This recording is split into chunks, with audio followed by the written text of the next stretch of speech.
Welcome to Ranipet சமையல். இன்றைக்கி நம்ம ஒரு சூப்பரான சிக்கன் ஃப்ரை எப்படி பண்ணுறதுன்னு பார்க்கலாங்க.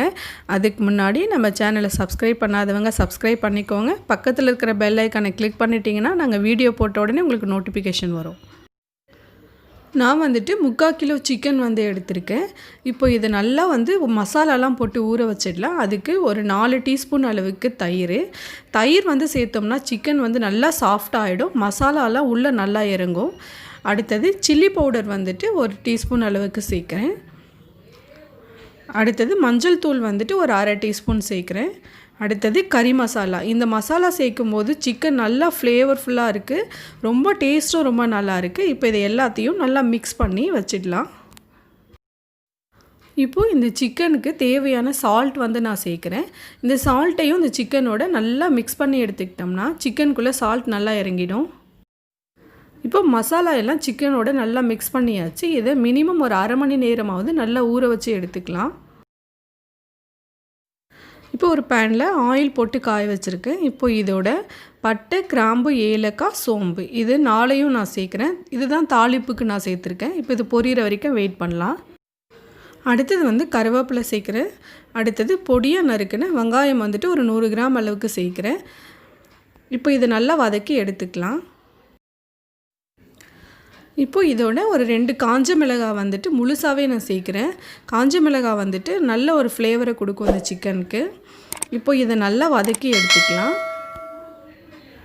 இப்போ அடுத்தது இஞ்சி பூண்டு பேஸ்ட் நான் ஒரு 1.5 டீஸ்பூன் அளவுக்கு சேர்க்குறேன். இப்போ இதை நல்லா வதக்கி எடுத்துக்கலாம். இப்போ இஞ்சி பூண்டு பேஸ்ட்டோட பச்சை வாசனை போயிடுச்சு. இப்போது நம்ம ஊற வச்ச சிக்கனை இதோட சேர்த்துடலாம். இந்த ஆயிலில் சிக்கன் நல்லா ஃப்ரை ஆகணும். அப்போ தான் மசாலா அந்த சிக்கனுக்குள்ளே நல்லா இறங்கும், டேஸ்ட்டும் ரொம்ப நல்லாயிருக்கும். இப்போது சிக்கனை அப்பப்போ நல்லா மிக்ஸ் பண்ணி கொடுத்துட்டே இருக்கணும், மீடியம் ஃப்ளேமில் வச்சு. இந்த மசாலாலாம் சிக்கனுக்குள்ளே நல்லா இறங்கிடும். சாப்பிடும்போது நல்லா டேஸ்ட்டாகவும் இருக்கும். நம்ம தயிர் சேர்த்ததுனால சாப்பிடும்போது அந்த சக்கையாக இருக்கும் இல்லைங்களா, அந்த மாதிரியெல்லாம் இருக்காது, நல்லா சாஃப்ட் ஆகிடும். அப்பப்போ ஓப்பன் பண்ணி மீடியம் ஃப்ளேமில் வச்சு நம்ம மிக்ஸ் பண்ணி கொடுத்துக்கிட்டே இருந்தோம்னா சிக்கன் இப்போவே ஒரு பாதி அளவுக்கு மேலே குக் ஆகிடும்.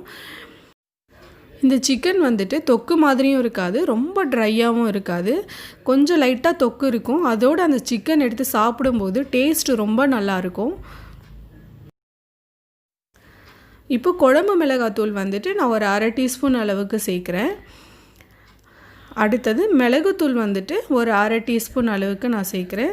சிக்கன்னாலே மிளகுத்தூள் சேர்த்துக்கணும், அப்போ தான் ரொம்ப நல்லது. அடுத்தது தக்காளி ஒரு மீடியம் சைஸ் தக்காளி நான் சேர்க்குறேன். தக்காளி நிறையா சேர்த்துட்டோம்னா தொக்கு மாதிரி ஆகிடும், அதனால் கொஞ்சமாக சேர்த்துக்கிட்டாலே போதும். நம்ம ஆல்ரெடி தயிர் வேறு சேர்த்துருக்கோம், அதனால் கொஞ்சமாக சேர்த்துக்கலாம். இப்போ இது எல்லாத்தையும் நல்லா மிக்ஸ் பண்ணி விட்டுடலாம். இப்போ இது எல்லாத்தையும் நல்லா மிக்ஸ் பண்ணியாச்சு. அடுத்தது தேவையான அளவு தண்ணி, ரொம்ப கம்மியாகவே தண்ணி சேர்த்தா போதும். ஒரு சின்ன டம்ளர் தண்ணி தான் இப்போ நான் சேர்த்துருக்கேன். இப்போ இதை கொஞ்சம் நேரம் கொதிக்கிற வரைக்கும் வெயிட் பண்ணலாம். இப்போ உப்பெல்லாம் செக் பண்ணி இப்போ நம்ம உப்பு வேணும்னா சேர்த்துக்கலாம். எனக்கு இப்போ உப்பு கொஞ்சம் தேவைப்படுது, அதனால் நான் சேர்க்குறேன். இப்போது நல்லா ஹை ஃப்ளேமில் வச்சு நல்லா தண்ணி பாதி அளவுக்கு குறையிற வரைக்கும் நல்லா கொதிக்க வச்சு எடுத்துக்கலாம். பாதி அளவுக்கு குறைஞ்சதுக்கப்புறம் ஒரு லிட்டு போட்டு க்ளோஸ் பண்ணி மீடியம் ஃப்ளேமில் வச்சு அப்பப்போ ஓப்பன் பண்ணி கிண்டி விட்டோம்னா ஆயில் நல்லா பிரிஞ்சு வரும். அது வரைக்கும் நல்லா வெயிட் பண்ணலாம். இப்போ பாருங்கள், சிக்கன் இப்போ ரெடி ஆகிடுச்சு. இதே மாதிரி செஞ்சு பாருங்கள். எப்படி இருக்குன்னு சொல்லி கமெண்ட் பண்ணுங்கள். எங்கள் சேனலுக்கு மறக்காமல் சப்ஸ்கிரைப் பண்ணுங்கள். தேங்க்யூ.